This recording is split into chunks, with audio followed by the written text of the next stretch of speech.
Hola, ¿qué tal? Bienvenida y bienvenido a este episodio número 3 del podcast Cuéntame la Ciencia, en donde buscamos simplemente transmitir esa pasión que las personas que generan y divulgan ciencia lo hacen día a día. Hoy, en este episodio, vamos a tener a Miranda Jaramillo, mejor conocida como Miranda Luna Durano, quien ha hecho divulgación desde hace años. Nos va a contar qué es lo que la ha llevado a desarrollar esta pasión por la divulgación y cómo es que ha enfrentado los estereotipos que, por ser mujer, lamentablemente, tiene sobre sus hombros.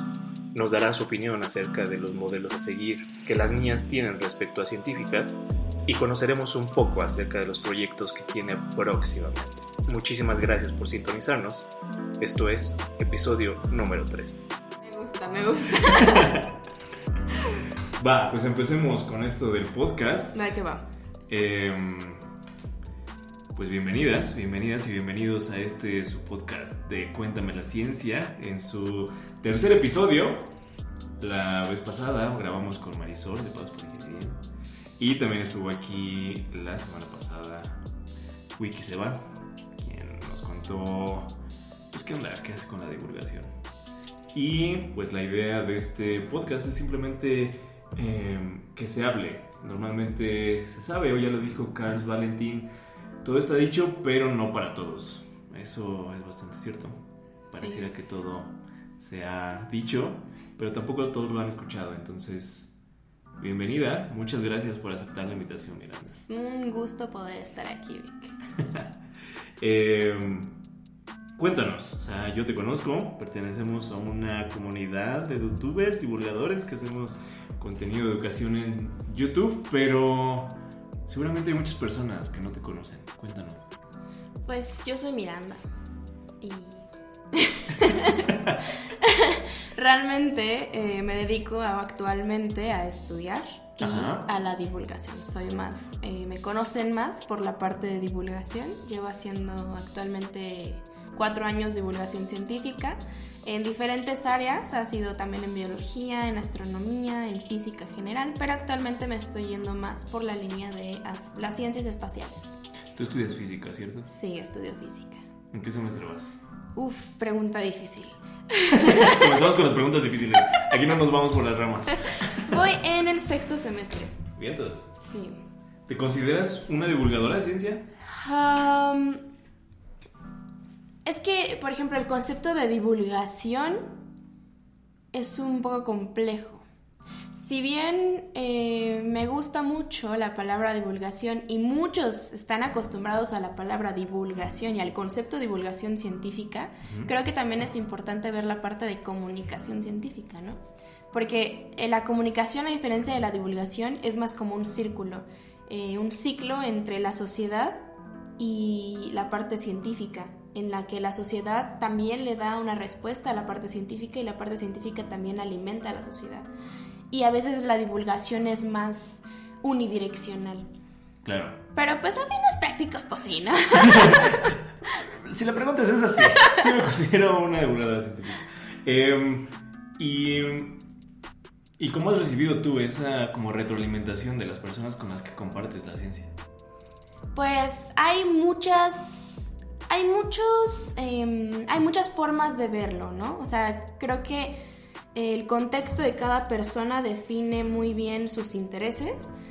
Y, por ejemplo, hay niñas que me han dicho como que ¡ay, me encanta la ciencia, ¿no? Y por ti veo tus videos y me gusta cómo la divulgas y cómo la comunicas y gracias a ti quiero ser astronauta, ¿no? Conocí una niña en España que se llama Miranda.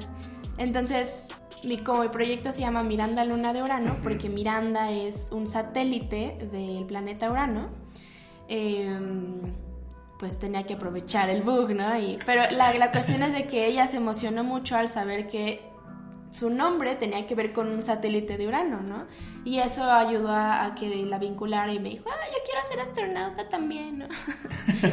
Eso es por la parte de los niños, ¿no? Los niños se emocionan con esa parte de la ciencia, pero también está adultos mayores, por ejemplo, o adultos, o sea, de tercera edad y adultos, en la que se me hace muy bonito poder interactuar con ellos porque rompes algunos esquemas de pensamiento que ya habían tenido durante años. Y es mucho más difícil, ¿no? O sea, si bien comunicar ciencia para niños es difícil, Sí. yo creo que comunicar ciencia para adultos lo es más. Porque pues sí, o sea, ellos tienen sus ideas y es como, ay, nadie me va a cambiar mi idea de terraplanismo, por ejemplo, ¿no? Ok. Y si llegas a darle como diferentes opiniones sobre ello, pues puede que vean otras formas de pensamiento y pues eso se me hace invaluable. Claro, muchas veces un niño no tiene como sesgos en cuanto a qué es lo que cree. Exacto. En cuanto a un tema, pero si un adulto. En ese sentido, pues hay que ver la manera. En cuanto a la ciencia solemos trabajar con niños, entonces no tenemos esas barreras. Más bien es al contrario, Sí. son muy abiertos en ese sentido, pero claro, nunca me había puesto a pensar cómo hacer divulgación para gente mayor. Debe ser complicado. Es complicado, sí. Sí. Entonces has hecho divulgación de muchísimas ciencias. ¿Tienes una favorita para hacer divulgación? Sí, el espacio. Las ciencias espaciales va a ser mi favorita por mucho, porque uno de los lemas del canal es... Uy, se me acaba de olvidar. Es un lema bastante... Bueno, tiene que ver, el concepto tiene que ver como que... El concepto tiene que ver como que para mí el espacio te abre panoramas y te abre la posibilidad de tener curiosidad por otras ciencias. Porque si tú te metes a la página, si tú le pones en internet espacio o galaxia, te van a salir imágenes muy bonitas que ha tomado diferentes telescopios orbitales. Y yo creo que es casi imposible que una persona no se sorprenda al ver una de esas imágenes y decir, sí, algo así está allá afuera, ¿no? Y obviamente no lo podemos ver, ¿no? Porque pues, sí, Ciudad de México ni siquiera se alcanza a ver el cinturón de Orión. Pero el saber que todo eso está ahí es impresionante. Y ese es como el punto que a mí me interesa, ¿no? O sea, de a partir de las ciencias espaciales, que creo que es interesante para las personas, puedes explicar otras ciencias y acercarlos y llevarlos a otras ciencias. Claro, puede que entonces esto sea como el gancho. Exacto. ¿No? O sea, que sea lo que los peces pican para poder cazarlos y meterlos dentro de un mundo científico. Sí. Ese es como el por qué me gusta las ciencias espaciales en la divulgación.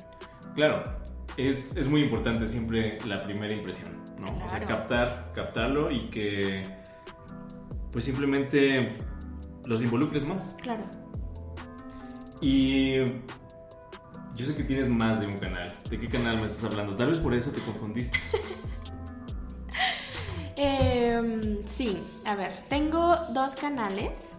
Uno que está activo, el otro pues no tanto. Está en pausa, digamos. En pausa, sí. Pero está bonito. Sí, es uno de los proyectos que más me han gustado iniciar. Ahorita estamos hablando de Miranda Luna de Urano. Sí, ese es el canal el activo donde hago divulgación de ciencias espaciales. Y el otro canal es La Silla de Hawking, como Stephen Hawking. Claro. Y ese nombre salió porque soy co-creadora, cofundadora. Co-creadora suena raro, suena como croqueta, ¿no? Sí. Co-creadora, me gusta, lo voy a implementar.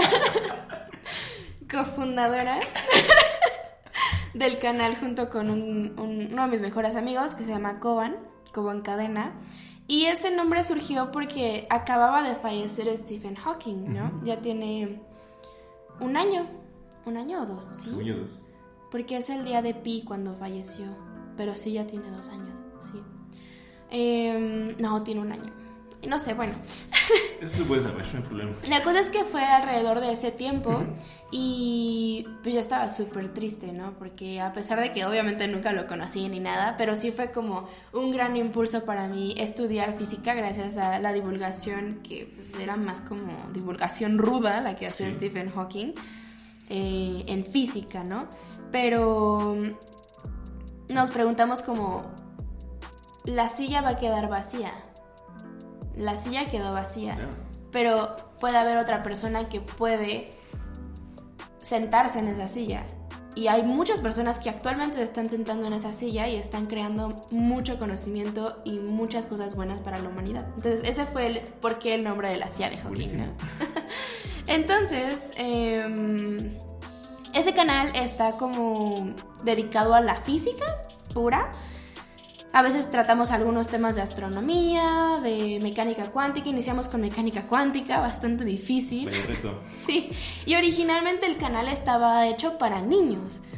Pero cuando empezamos a hacer los guiones y los videos nos dimos cuenta de que a pesar de que trabajamos...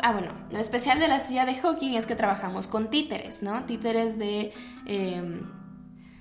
Vaya, que lo triste es que no tenemos un títere de Stephen Hawking, ¿no? Es lo curioso. Curioso. Es lo que falta en la silla. Sí, pero tenemos títere de Galileo, de Laika, la perra cosmonáutica, de Max Planck y de Albert Einstein. Entonces, a través de ellos hacemos diferentes diálogos y a partir de ahí comenzamos con la serie de mecánica cuántica. Y pues sí, iba orientado hacia niños, pero pues después nos dimos cuenta que tal vez empezar con mecánica cuántica no era la forma más fácil de hacerlo. Claro, estaba muy denso ese contenido. Aunque déjame decirte que he tenido muy buenas experiencias explicando mecánica cuántica a niños. Es muy interesante. ¿Y en qué espacio lo has hecho? Pues donde sea.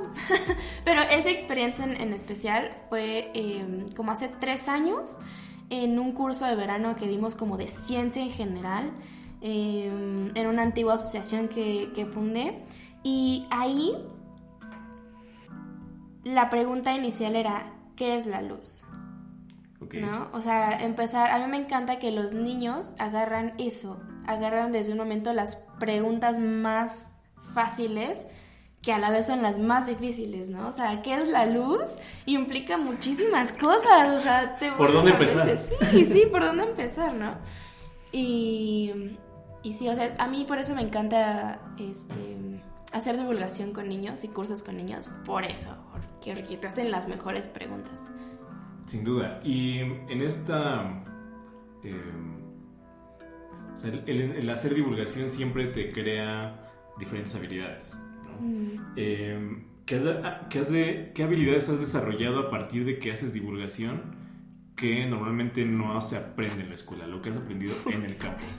¿Cuáles, a lo mejor las dos más importantes? Ok, aquí voy a utilizar la experiencia que he tenido en muchas cosas que he hecho de divulgación que nunca me imaginé que haría en mi vida, ¿no? O sea, una es aprender a transmitir, a comunicarte, aprender a transmitir un conocimiento, ¿no?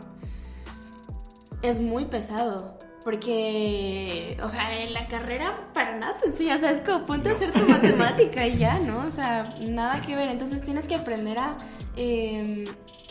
comunicarte con las personas de una forma que no sea técnica. Porque si tú vas a enseñarles fórmulas es como, sí, adiós, ¿no? Claro. No, o sea, tienes que ponerte al nivel de la persona. Y si, por ejemplo, si es un estudiante universitario, no le vas a hablar de manzanitas para hacer números, ¿no? Sino le vas a hablar con términos más exactos, porque es su área de interés. Pero si vas con niños, no puedes hablarles de dualidad onda-partícula, ¿no? Entonces tienes que bajar el nivel y explicarlo. Y no estoy hablando de bajar el nivel de dificultad, sino simplemente que el lenguaje sea algo con lo que ellos están acostumbrados en su día a día. Esa es una de las principales. Otra es aprender a hablar en público también. El rollo de dar conferencias y charlas te va como posicionando y te va como... Pues que tienes que aprender a hablar en público, ¿no? Sin duda. Y la otra, que yo creo que es de las más importantes... Bueno, otras 2 más. Venga, aquí no tenemos tiempo, o sea, no tenemos límite, entonces ya, vale, si vale. tú me dices 16, yo te voy a estar escuchando con toda la atención como desde la primera. Otra es que la divulgación requiere una, ¿cómo se llama? Se me fue la palabra. ¿A qué te refieres? A ver, ¿cómo se dice? ¿Habilidad? No. Tienes una gran responsabilidad. Tener un gran poder conlleva una gran responsabilidad. El apatío de Peter Parker, 2011. ¿Por qué? Porque cuando estás en una feria de ciencias, o cuando estás en la noche de estrellas, o cuando estás en un evento, cuando estás dando una conferencia, o un curso, o un taller, la gente que está ahí te ve como autoridad. Claro. No importa que seas un estudiante que acaba de entrar a una práctica y sea su primera vez haciendo divulgación. O sea, tiene que tener bien en claro, y eso lo aprendí desde el momento en el que le hablé a otra persona lo que yo sabía, que tienes una responsabilidad con la sociedad y con la persona que le estás diciendo algo. Si te llega un niño que te pregunta, oye, ¿qué es un positrón? Y tú no tienes idea de lo que es eso, es mejor que le digas, no sé, porque somos humanos y tenemos el derecho de no saber muchas cosas, ¿no? Pero es muy preocupante ver que algunas personas, con tal de como no defraudar a la persona o incluso no verse mal, porque pues imagínate, puede que estén estudiando ya una carrera, pero hay un tema que no conocen al 100 o a mucha profundidad y empiezan a inventar cosas. Entonces, eso es como de las peores cosas que puede suceder en la divulgación, y desgraciadamente suceden, ¿no? Pero es una de las cosas de que aprendí, y que por más de que estés en un lugar súper importante y te estén viendo muchísimas personas, es mejor decir no sé a inventar cosas que pueden perjudicarte a ti y a la persona que probablemente puede que iba a un camino hacia la ciencia y que pues por esa respuesta ya no. Y la última, la parte de el diseño gráfico. Ok. Yo como física nunca en mi vida me imaginé hacer diseños. Nunca. Aprender a editar videos, aprender a hacer miniaturas, aprender a hacer infografías, que dibujitos, que... No, o sea, es como... No, o sea... Yo estoy acostumbrada a hacer fórmulas, pero no, esa no es la realidad. Cuando estás divulgando cualquier cosa, ya sea historia, cualquier tipo de conocimiento, tienes que ver lo que le gusta al público. Y lo que le gusta al público es algo que pues, puedan asimilar rápidamente, ¿no? No se van a leer un artículo de 400 hojas con muchísimos tecnicismos. Entonces quieres hacer un formato que se vea bonito, que se vea atractivo para las personas, y eso conlleva mucho aprendizaje. Entonces, es, digamos que evidente que muchas veces el acercarte a la divulgación de ciencia no solo reafirma tus conocimientos sobre la materia, porque sin duda que lo hace, sino que te da la habilidad de comunicarte, y eso no es nada fácil. Claro, sí. Y eso tampoco se aprende en la escuela. No, para nada. En la enseñanza nos acostumbran a exponer leyendo. Exacto.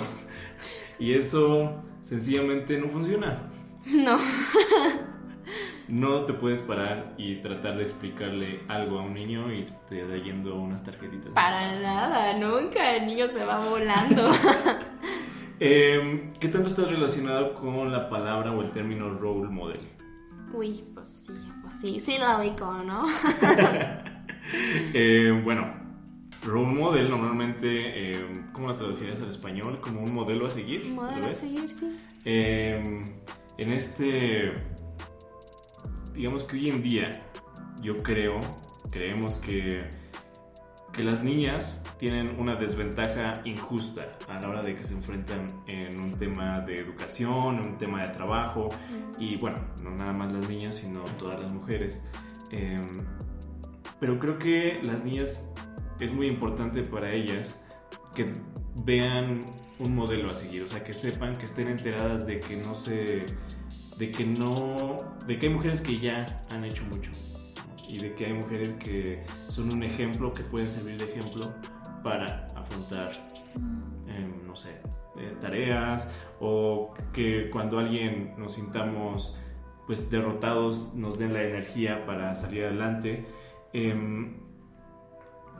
¿Te consideras una role model en cuanto al papel que haces como divulgadora? Una pregunta difícil, sí. Pues mira, para serte honesta, no. Porque creo que Si bien hay muchos comentarios que me han dicho niñas y adolescentes también y otras personas, es que las he inspirado, que como que a veces se sentían defraudadas y como que no con ganas de hacer cosas. He inspirado a muchas personas haciendo lo que hago, pero yo creo que a una escala muy chiquita aún, ¿no? O sea, creo que actualmente hay tantas mujeres que han hecho tantas cosas invaluables que es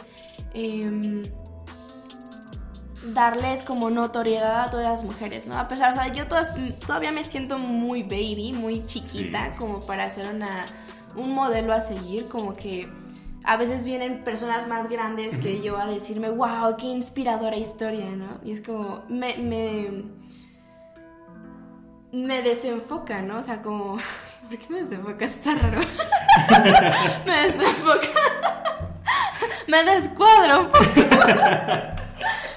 Te brinca. Me brinca, sí. Otra vez me desenfoca. Vuelven a desenfocar. Me brinca. Porque a veces como que... No... Es que... Por ejemplo, este pensamiento que tengo viene siendo también parte de todo lo que hemos pasado en el género femenino, decir como, no, pues no eres lo suficientemente importante como para ser algo así, ¿no? Pero ¿hasta qué punto? O sea, te he puesto que hasta un astronauta tiene ese tipo de pensamientos, ¿no? De que, claro, no, pues no, o sea, hay otras personas que han hecho más. Sí. O sea, creo que a ojos de otras personas, sí, pero a mis ojos creo que aún puedo hacer mucho más para realmente ganarme ese título o esa característica que si bien no es un premio, pero sí ayuda a acercar a otras mujeres y niñas a la ciencia. Pero lo que mencionas es muy importante, o sea, los modelos a seguir, incluso hay muchos estudios que se han hecho sobre específicamente la UNESCO sobre eso, y los modelos a seguir son cruciales para que una persona se identifique con alguien y siga un camino, ¿no? Y me he encontrado con muchos comentarios de que, pues sí, pero hay un buen de modelos a seguir. Está Albert Einstein, está el Max Planck, está el Darwin. Y es como, sí, dime más. Todos son hombres. Y todos son marionetas de la ciencia. Darwin no. Casi. Casi, sí lo pensamos una vez. Sí, claro, son hombres. Te estás refiriendo a científicos. Sí, son hombres la mayoría, ¿no? Y si bien, por ejemplo, en mi caso, yo me decidí a estudiar ciencia por ellos. O sea, realmente ellos fueron mis modelos a seguir. Pero sí desconcierta que no hay como, además de Marie Curie, obviamente, que sí, Marie Curie... Ya, queremos Marie Curie, pero pues, te queremos, pero pues ya, sí, exactamente. Hay muchas otras mujeres que deberían tener mayor notoriedad para que las niñas se sientan identificadas y digan, wow, sí, o sea, por ejemplo, la primera astronauta afrodescendiente, afroamericana realmente era, ella decidió ser astronauta porque se obsesionó con el programa Apolo, lo vivió de niña y dijo, ¿por qué no hay nadie como yo? ¿No? Todos eran blancos. Claro. Entonces ella decidió ser y fue la primera astronauta afroamericana, ¿no? Y eso es justamente lo que estamos buscando, ¿no? De que literal tengas, sí, está tal persona, está tal investigadora, está bla, ¿no? Que son modelos a seguir femeninos, son actuales y muy relevantes. Y que creo, más bien estoy convencido de que de verdad hace falta que sean mostrados de manera justa, porque a veces estoy seguro que se les ha omitido, pareciera que se les ha borrado, sí. Que muchos es Nobel. Como si no existiera, o sea, muchos Nobel que no se les ha dado el premio porque se ha decidido que sea un investigador hombre quien recibe el premio, claro. Como si eso representara que tuviera mayor validez. Sí. O por ejemplo, en la astronomía está lo que se le conoce como el harem de Pickering, que fue un astrónomo que... me choca decir esto, pero el harem eran Sí. mujeres, ¿no? Eran sus astrónomas, eran un grupo de mujeres que ellas eran las que hacían todo el trabajo de todos los catálogos de estrellas, estaban con las fotografías que le daban, era como clasificarlas y bla, bla, bla. Y entonces ellas hacían todo el trabajo y Pickering pues se agarraba el trabajo y lo presentaba y actualmente se le conoce como el harem de Pickering, ¿no? Entonces es como, ok. ¿Qué se cree? Sí, sí, hay muchísimos casos así que pues desgraciadamente en su momento no era bien visto, ¿no? Por ejemplo, simplemente un ejemplo que no tiene nada que ver con ciencia, pero pues quién fue el verdadero autor de Frankenstein, ¿no? ¿Quién fue el verdadero? Pues no fue ese autor, es autora. Sí, exacto. Pero al principio estuvo a nombre de su esposo. Ah, ok, no sabía eso. Se le atribuía a su esposo. ¿Y cómo percibes? O sea, desde hace ¿cuántos años? Más de 4 años que haces divulgación. Obviamente, entre más te involucras, más sabes, pero ¿has percibido que estemos evolucionando en ese tema? Que de verdad ya haya más, digamos que, espacio para las mujeres científicas. Seguramente hay muchas cosas por hacer, pero ¿has notado un cambio? Ah, sí. Sí, definitivamente sí. O sea, yo creo que hemos avanzado mucho y vamos por buen camino. Tal vez no tan rápido como quisiéramos, ¿no? Pero, Claro. pero ahí vamos. O sea, yo creo que cada vez las mujeres son más notorias y ahí hay un poco de dilema, ¿no? Porque está también esa problemática en la que muchas universidades o muchas organizaciones buscan tener 50 y 50 y empiezan a darle mayor peso a la mujer solamente por el hecho de ser mujer y porque quieren verse a los demás como que, oh sí, mira cuántas mujeres tenemos, pero y no reconocerlas por su trabajo. Pero bueno, son cosas que obviamente tenían que venir dentro de esto y que poco a poco espero se vayan erradicando. Claro, y que yo creo que es necesario. O sea, creo que es necesario sí cumplir con esas cuotas porque precisamente ponen al tema sobre la mesa. Claro. Porque otra cosa sería que ni siquiera tuviéramos esa cuota de género y se estuviera hablando del tema, y es muy diferente a que se tenga un número muy cercano a esa cuota y se hable del tema, ¿no? Claro. Obviamente hará un eco muchísimo más grande cuando se tienen esas cuotas cumplidas. Sí. Y en ese aspecto, ¿qué haces tú dentro de tu forma de divulgar para mostrar más a las mujeres en ciencia? Pues lo que he hecho actualmente, realmente no sé cómo es que evolucionó así, fueron coincidencias de la vida, Sí. que empecé por ejemplo, en el canal de YouTube, pues es casi todo relevante a temas de astronomía, ¿no? También en la silla de Hawking, todo siempre ha sido como información, pero en la página de Facebook empecé como a hacer contenido relevante hacia mujeres. Y eso me llevó como a que de repente me invitaron a dar una conferencia y dije, ok, esta conferencia es importante, así que va a ser sobre mujeres y el espacio, ¿no? Entonces poco a poco como que me fui adaptando a las charlas que doy, las conferencias que he tenido la oportunidad de dar, siempre o casi siempre son enfocadas a hacer notar a las mujeres en las ramas científicas, ¿no? Y también la parte de diseño y de comunicación escrita y visual también es siempre como haciendo referente y más peso hacia las mujeres. Claro, eso creo que cuenta muchísimo. Que empecemos todo lo que se hace en Cuéntame la Ciencia con bienvenidas y bienvenidos es a propósito. Claro. No es obra de la casualidad. Te han invitado a conferencias. Has dado conferencias dentro de México, dentro de nuestro país, pero también has dado conferencias en España y en Estados Unidos. ¿Crees que haya sido a partir de tu trabajo de divulgación en YouTube o desde antes? Yo creo que es una mezcla, ¿no? Porque si bien la divulgación tiene gran peso para mí, no, por ejemplo, ahorita mi canal es súper bebé, ¿no? O sea, hoy de hecho llegué a los 3,000 suscriptores. ¡Súper! Pero, aún así, o sea, no es un canal masivo que digas, sí, vamos a contratar a esa youtuber para que venga a charlarnos. Exacto. Sino que más bien hablo yo como persona más que como canal al hecho de dar las conferencias, ¿no? Por ejemplo, yo creo que pesa más Miranda como persona que Miranda como canal actualmente, en el que me han invitado a dar esas conferencias, ya sea por la trayectoria que he tenido de vida, por las oportunidades que he tenido, por los emprendimientos que he hecho, que más que otra cosa. Pero obviamente la divulgación siempre va entretejida dentro de todo eso. ¿Y cuáles son esos escenarios fuera del país? Pues la más importante fue una conferencia que me invitaron a dar en España, en Málaga,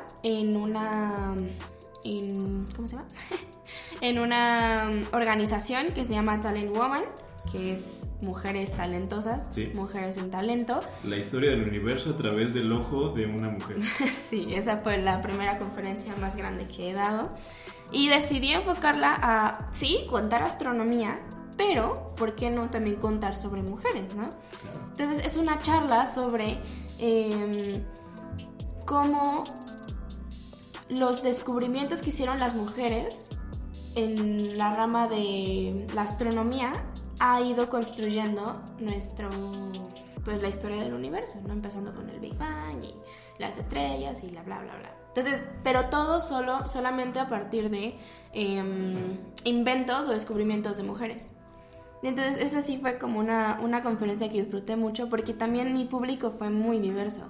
O sea, habían muchos jóvenes de no me acuerdo cómo le dicen ahí, pero sería como media superior, que era como perfecto el público. También habían otros más chiquitos y también adultos. Entonces, creo que el tema estuvo muy bien para llegar a motivar a todas esas personas. Claro, de algún modo se identificaban con ver a alguien de su edad en el escenario. Sí, bueno, de hecho también era raro porque siempre he tenido ese problema de que, a pesar de que he hecho muchas cosas, la gente a veces llega a menospreciarlo por mi edad. Porque dicen, es que está muy joven, o sea, ¿cómo va a ser tanto? O sea, ¿cómo es que es de México? No, ¿cómo crees? O sea, no. Y es uno de los problemas a los que más me he enfrentado, ¿no? Incluso el hecho de, por no tener mi carrera concluida, porque pues apenas soy estudiante, o por mi edad incluso, a veces no puedo participar en ciertas convocatorias y bla, bla, bla. Cuando sé que tengo el conocimiento, la experiencia necesaria, pero pues no más no. Pero, hombre... Poco a poco. Sí, que no caiga coman ansias. Sí. Definitivamente lo que estás desarrollando como experiencia en esta comunicación de ciencia es invaluable.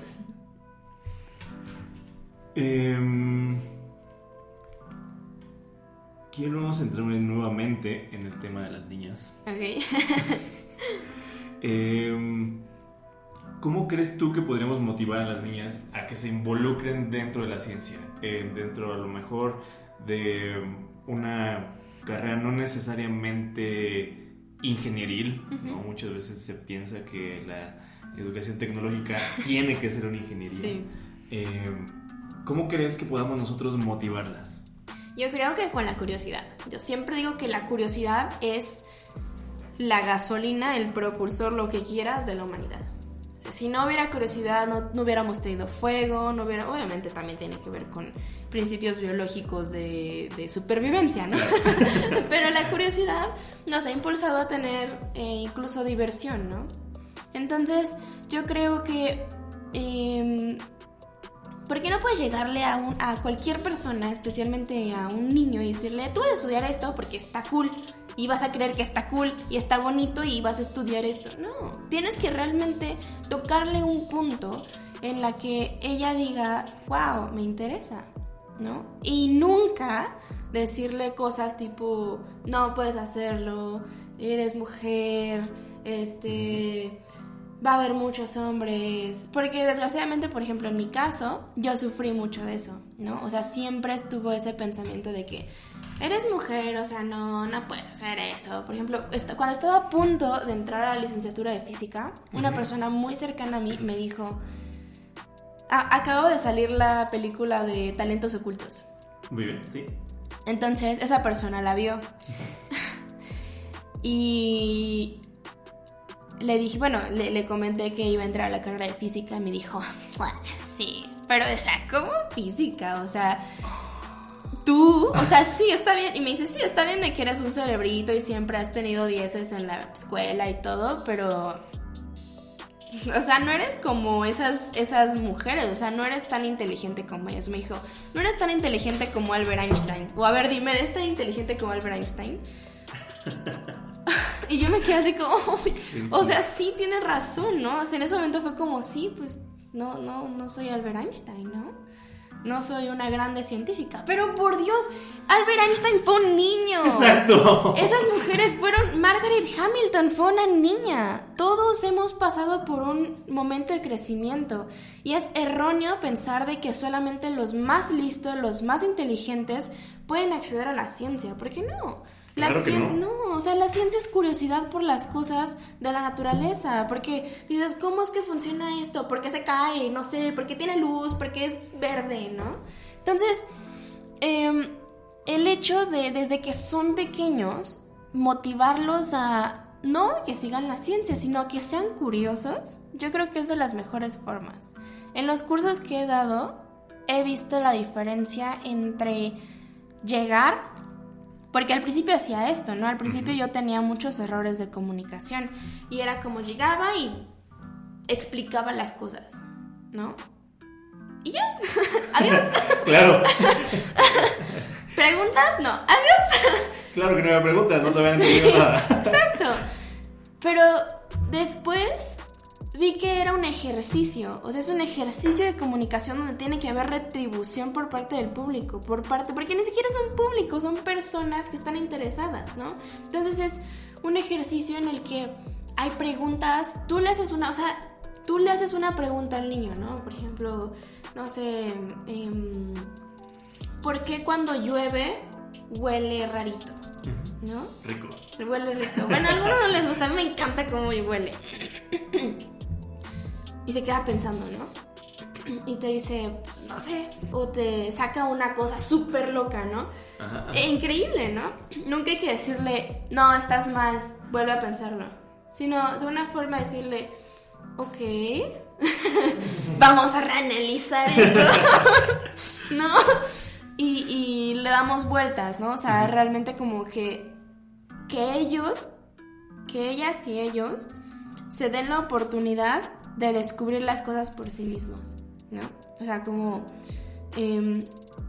aprendí a nunca dar las respuestas como tal, sino que las niñas y los niños pudieran acceder al conocimiento haciéndose diferentes preguntas. Y tú le lanzas las preguntas clave, obviamente, ¿no? Sí. O sea, como que, a ver, ¿y si haces esto, qué? Y por ejemplo, si les das algo que se puede mover, pues puede ser más fácil para ellos ver cierto tipo de fenómenos. Entonces, el hecho de que poco a poco vas creando esa curiosidad sin destruirla, como decirle, es esto, ya cállate, ¿no? No, es como, a ver, ¿por qué huele rico? Pues porque fíjate que se trata de unos organismos que se mueren, ¿no? Y por eso huele así, son sus cadáveres ahí en descomposición, pero pues huele rico, ¿no? Qué olor tan mórbido, tan rico.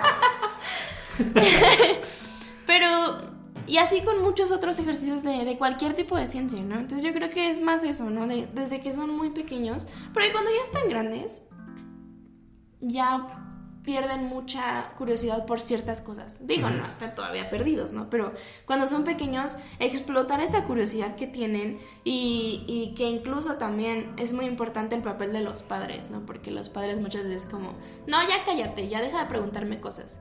Exacto. No, o sea, incentivar a que sigan preguntando porque es de las cosas más bonitas que tiene un niño y que a veces los adultos ya dejamos de preguntarnos cosas porque parecen obvias. Pero aún así, no las sabemos. Pero como parecen tan obvias, pensamos que somos muy tontos como para no saberlas. ¿O para preguntar? O para preguntar, es como, no, mejor me quedo callado. No, entonces, pues sí. Claro, y te voy a poner tal vez... Te voy a sacar de un balance. Ok, me gusta. O sea, vivimos en un país en donde muchas veces la educación es un privilegio. Sí. Lo sabemos. Lamentablemente es así. Así es. Aquí en la Ciudad de México no tenemos el problema de que los niños se acerquen a los museos porque tenemos muchísimos museos hasta de ciencia. O sea, muchísimos de ciencia. ¿No? Y no tenemos ese problema. Pero, o sea, si viajamos a lo mejor 300 kilómetros de aquí, seguramente nos vamos a encontrar con realidades en donde el acceso a los libros es incluso difícil. Sí. Lo que sí muchas veces sabemos que la gente tiene es acceso a internet. Es una, digamos que de las ventajas de esta realidad, ¿no? Definitivamente la mayoría de las personas tiene acceso a internet. Nosotros hemos trabajado con niños, ¿no? En talleres, dando talleres, muchas veces en museos, o a lo mejor cerca, clásico, típico, o a lo mejor en algún otro escenario, pero dentro de la ciudad. ¿Cómo crees que podríamos llegar a esas personas que obviamente no se pueden trasladar cada 8 días al universo, o que no pueden o no tienen dentro de su comunidad una biblioteca o una ludoteca donde puedas mostrarles no sé, que tengan a lo mejor un kit de juguetes de mi alegría? ¿Cómo podríamos llevar esa curiosidad y despertar esa curiosidad en estas comunidades sin visitarlas? Bueno, sí, sin visitarlas es problemático, ¿no? Porque pues yo lo había visto desde el punto de vista en el que hay muchas colaboraciones con diferente tipo de gobierno y como para hacer planes de divulgación, pero aún así, por más que se quiera, no hay toda la fuerza como para llegar a cada uno de los municipios, a cada uno de los pueblitos donde desgraciadamente puede que ni siquiera haya acceso a internet, ¿no? O sea, una de las cosas primordiales es lo mismo, incentivar la curiosidad de las personas. Porque incluso hay historias increíbles que me encanta de chicos que por falta de recursos, tan desesperados, innovaron y crearon tecnologías que les ayuda y que a nadie se le hubiera ocurrido, ¿no? O sea, bicicletas con luz solar, cosas muy locas que han salido de aquellos lugares donde no tienen acceso fácil a educación, como aquí en la Ciudad de México, países desarrollados, y hacen muchísimas cosas, ¿no? Pero pues igual, o sea, vamos a plantearlo como si tienen internet, ¿no? Sí, venga. Porque si no, pues no podríamos llegar a ningún lado, ¿no? Ok, internet. Interesante. ¿Qué edades? Imaginemos de primaria y secundaria. Primaria y secundaria. Ok. En ese caso, obviamente seguiría hablando de divulgación a ese tipo de nivel. Pero creo que ahí es más como establecer un nexo como con la realidad en los que ellos están que otra cosa, ¿no? Porque puede que haya personas que les interese saber qué es la nebulosa de Orión, pero puede que a muchos de ellos no. A muchos de ellos les interesa más cómo hacer un sistema más eficiente de agua, porque sus necesidades lo apremian. Claro. Porque para ellos es más importante, para los padres es más importante ponerles o a ellos mismos ver un video de cómo mejorar su condición económica o la que sea, a ver algo que para ellos vendría siendo recreativo y sin uso, ¿no? Porque pues nunca van a ir a la nebulosa de Orión. Entonces, yo creo que es necesario hacer como es que está complejo. O sea, sí creo que es... Incluso, o sea, con la misma terminología que ellos usan, es muy distinta a lo que nosotros estamos acostumbrados. Partiendo de si es alguna región indígena que no tenemos el mismo idioma, ¿no? O sea, ahí ya también hay otra barrera de idioma y que se tiene que... Recordé algo. Recordé algo. Hace como unos 2 años hubo una campaña en... No me acuerdo en qué pueblito, no me acuerdo en qué lugar, pero era un pueblito en el que tenían una enorme problemática de que estaba lloviendo mucho en ese pueblo y los cerros estaban desmoronando, estaban cayendo y estaban matando a muchas personas ahí. Entonces las personas no querían moverse de ese lugar porque habían nacido ahí, habían estado por generaciones, ¿no? Entonces como yo me muero aquí y me vale, ¿no? Me arraigo. Sí. Increíble. Entonces lo que hicieron fue toda una campaña de divulgación científica en el radio, porque eso era lo que escuchaban las personas. Entonces fue primero hacer un estudio social de ver a qué tipo de cosas tienen acceso esas personas y a qué están acostumbradas, ¿no? Porque no les puedes, por más de que tengas un apoyo de, no sé, te gusta 3 millones y les lleves computadoras, nunca las van a usar, ¿no? O puede que sí, pero no es algo que ellos necesiten en ese momento. En ese momento se están muriendo porque se les está cayendo el cerro encima, ¿no? Sí. Entonces lo que hicieron fue hacer una campaña de tipo radionovelas a través del radio que fuera justo para esa localización de diferentes pueblitos que estaban por lo mismo, ¿no? Entonces ahí les explicaron por qué era que sucedía esto, por qué el cerro se empezaba a caer por acción de la lluvia y todos los ciclos del agua, etc.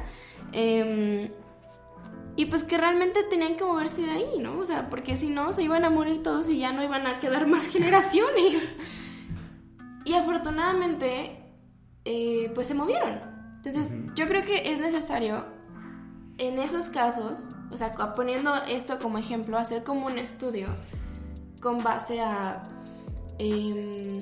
todas las variables que tiene esa localidad, ¿no?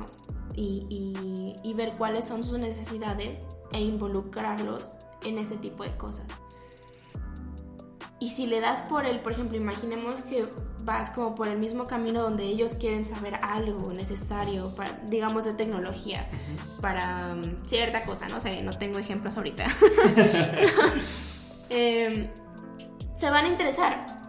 Y ese va a ser, en vez del espacio para niños con recursos, en este caso ese va a ser su anzuelo, ¿no? Y puede que eso los involucre en aprender otras cosas, en aprender cosas como, ok, si quiero hacer esto, pero para esto necesito aprender física, para esto necesito aprender química, y bla. Entonces se van acercando a otras cosas. Entonces estoy totalmente segura que sí requiere como un estudio más profundo de cuáles son sus necesidades. Claro, estamos hablando de un estudio, digamos que más amplio. Sí. No podríamos simplemente tratar esto como un problema meramente de divulgación científica. Sí, claro.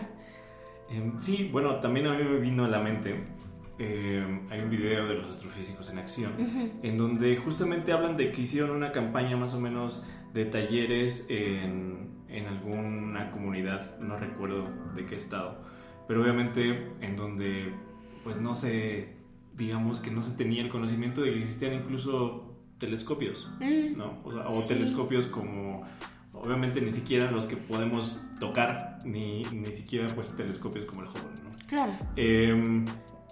Y pues a lo mejor ellos iban como con la idea de que seguramente iban a enseñarles muchísimas cosas y que iban a mostrarles un nuevo panorama. Obviamente no contaban con la... contaban con mi astucia. Con la astucia, más bien no contaban con el conocimiento ancestral, ¿no? Ellos terminaron aprendiendo muchísimo porque pues llegaron y dijeron, mira, estas constelaciones tienen nombres de dioses griegos. Ay, sí. Sí. Y llegaron y dijeron, está chido, pero yo no lo conozco por el nombre de un dios griego. Exacto. Yo lo conozco por el nombre de mi entorno. O sea, para mí tienen nombres de animales, sí, por ejemplo. Entonces, no es que no exista más bien la curiosidad o el registro de conocimiento, incluso científico, en estas comunidades. Simplemente Es distinto. es distinto. Sí. Es como si fuera, bueno, definitivamente es otro idioma y Sí. definitivamente es otra cultura, pero creo que podemos todavía aprender muchísimo de comunidades como estas. Claro. Entonces, Sí, o sea, no solamente ir nosotros como, sí, yo soy el dios del mundo y te voy a enseñar y esto y tienes que hacerlo como yo. No. no. O sea, es una... y sí, ahí voy. A eso ya no es divulgación, eso es comunicación científica, ¿no? Realmente, o sea, puedes aprender muchísimo de ellos, cómo ven... Por ejemplo, incluso, no nos vayamos muy lejos, los mayas y los aztecas veían las constelaciones, sí, pero las veían y los identificaban por otros nombres, justo lo que comentas, ¿no? O sea, tiene que ver con realidades, con la forma, tu cosmogonía. Exacto. Y es curioso que hayamos empezado justo con la palabra de no solamente divulgación, sino comunicación de la ciencia en cuanto a una retroalimentación que nosotros como divulgadores recibimos. Claro, sí.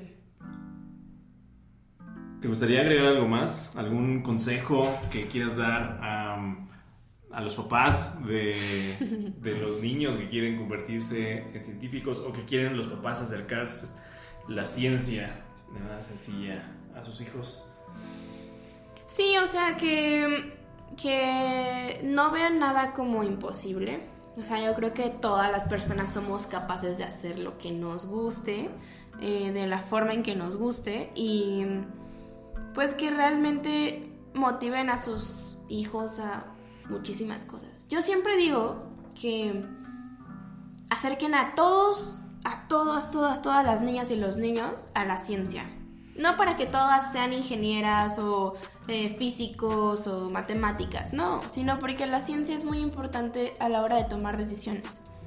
Conociendo el método científico, puedes saber si algo va a ir bien o no. O sea, haciendo experimentos, realmente teniendo ese pensamiento crítico, puede ayudar muchísimo para el desarrollo de nuestra sociedad. Entonces, no solamente para que se vayan a una rama de la ciencia, sino para que se interesen también como en otras cosas que existen y que son muy buenas para nuestra sociedad, y pues que nunca le digan a sus hijos que no pueden, porque está cañón, ¿no? Claro. O a cualquier persona cercana, ¿no? Ya sea tu sobrino o cualquier cosa, pues yo creo que cualquiera puede lograr lo que quiera. Sin duda, no deberíamos de ser, ni siquiera de creer que podemos cortarle las alas a alguien. Sí, claro. En ese sentido. Sí. Muchísimas gracias, Miranda, por haber compartido con nosotros experiencias, puntos de vista, por fin sentarnos a platicar con toda calma. Ya hacía falta, ¿no? Sin duda. Pues creo que es todo por hoy. Seguramente quedaron muchos temas en el aire. Aquí obviamente tienes un espacio por el día que quieras venir a contar algo. Muchísimas gracias. El día que a lo mejor se te ocurre el tema y digamos, oye, ¿por qué no nos sentamos? O invitamos a alguien, ¿por qué no? Sí, suena bien, suena interesante. Las limitantes aquí creo que son muy pocas. Entonces, muchísimas gracias, Miranda. Gracias. Me gustaría terminar con una frase. Toda tuya. Todo tuyo ese micrófono. Esto es para cualquier persona que a veces se siente desmotivada y cree que, no sé, como que no puedes lograr las cosas porque hay muchísimas limitantes. Y esta frase es de un astronauta, no me acuerdo qué astronauta, pero va así: que no te digan que existen los límites cuando hay huellas en la luna. El cielo es tan solo el inicio. Sin duda. Así. Muchísimas gracias, Miranda, y descarguen este podcast porque nos pagan gracias a esas descargas. Excelente. ¿A poco no sabía? Pensé que por reproducción. También por reproducción, pero las descargas valen más. No, voy a descargarlo. Descarguen este y todos los podcasts que crean que les gustan, que crean que les aportan. Nosotros esperamos ser uno de esos. Nuevamente, te agradecemos por haber estado en nuestro podcast. Síguenos en nuestra página de cuéntamelaciencia.com. También suscríbete a nuestro canal de YouTube. Y si se te apetece, pasa por Facebook, pasa por Instagram y también dale un like al Twitter. La verdad es que lo tenemos muy abandonado, pero no importa. Entonces no te pierdas nuestro siguiente episodio acerca de una divulgadora de ciencia tallerista. Ella es Yerusha. Que tengas muy buen día.